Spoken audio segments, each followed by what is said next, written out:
Hey, welcome back to my channel. My name is Brianna Lentz, and we are going to continue on with our embroidery. If you saw my previous videos, we got a pack, embroidery pattern pack with iron-on transfer patterns from Walmart, and they are by Stitcher's Revolution. We ironed on this bunny together.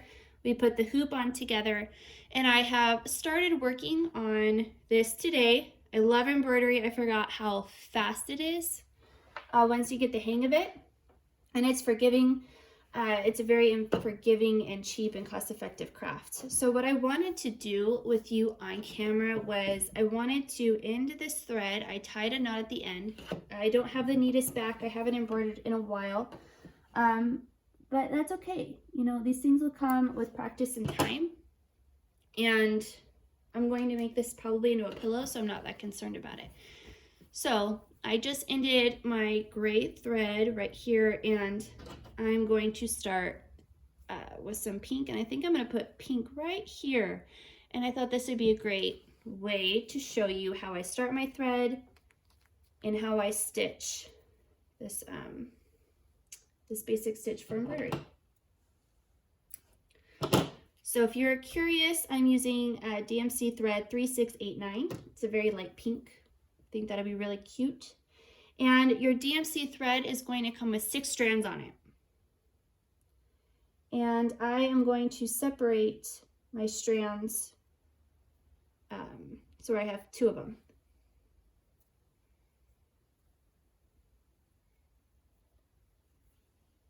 And I take the 2 in my hand and I put the other 4 in my mouth, and I give that like tension, and then I pull. And then I just try to work out the, because it's going to want to naturally twist. And you just work with it a little bit. And then I lick the end. I don't use any like conditioner or anything like that on my thread, like or beeswax or anything like that. I just go with what I got. So now I've got a clean edge, and then I'm going to thread my needle. I found that using this fabric, and this is one of those towel packs from Walmart in the craft section, 2 strands of thread and either like a 26 or a size 28 needle has worked really well for me. I feel like this is working with me and not against me. And that can really, sometimes you think you're not doing a great job, and it's just that your tools are working against you and not for you. Okay, and I'm going to keep it easy on this project, and I am just going to tie a knot at the end. So let me show that again in slow-mo. You take this, you wrap it around 2 fingers. If you're familiar with crochet, this is how I always start my loops, or like a magic loop. You just push it through the end, and you just go 1 more time. And that's going to give you a heftier knot. And go slow, see where it's going to land. And you can kind of walk the knot up a little bit. And if you didn't get to walk it up that high, don't worry, just cut off the end.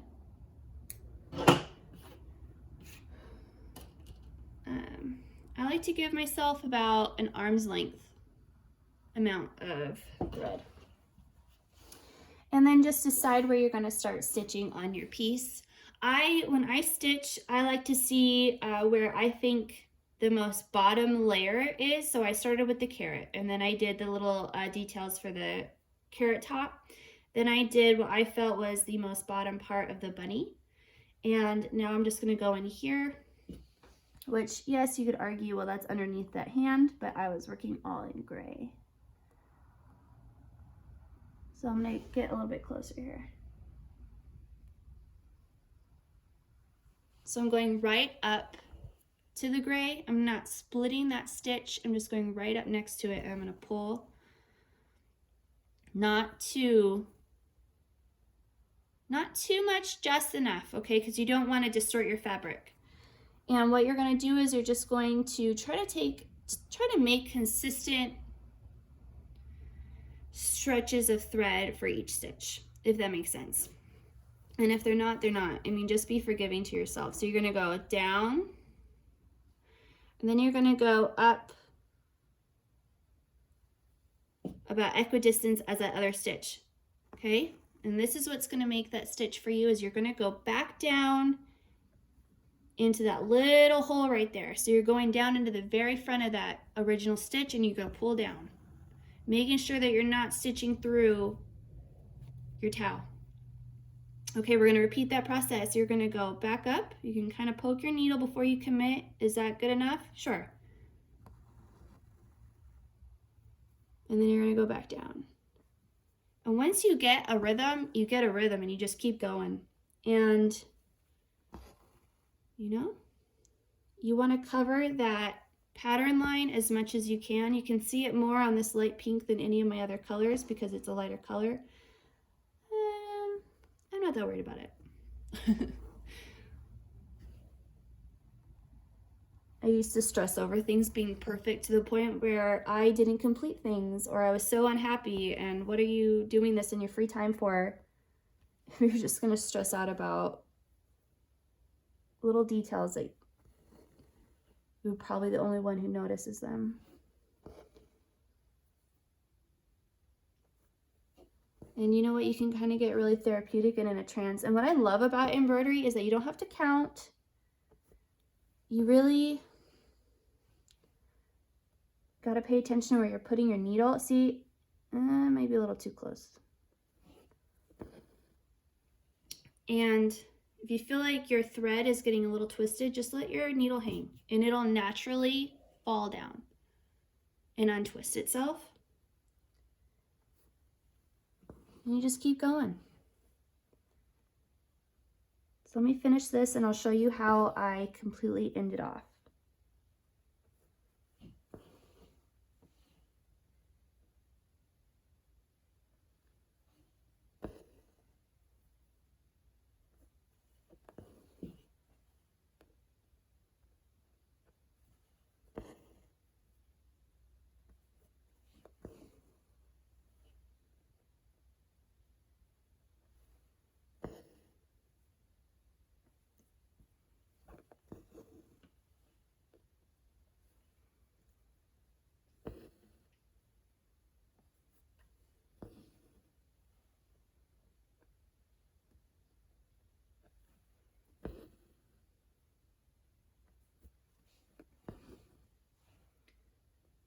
So yeah, just pay attention to your tension, that you're not pulling too hard, but you want to make sure that your stitches are laying as flat as they can.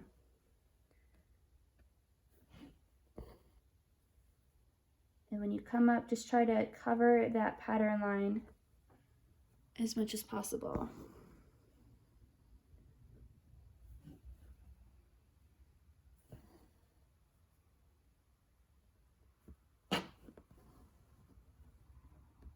That got a little wonky, didn't it?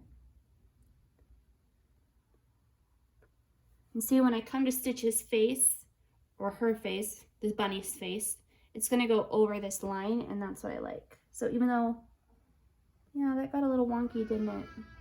Oh well. So there you go. So now we're gonna end the thread.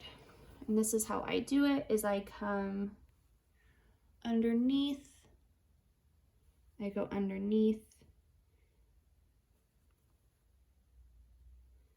and then I'm going to basically, I think I overdo it a little bit, but pull, pull, pull as best I can.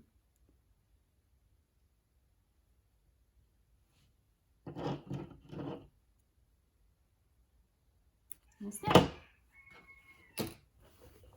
And there we go. Fast and easy.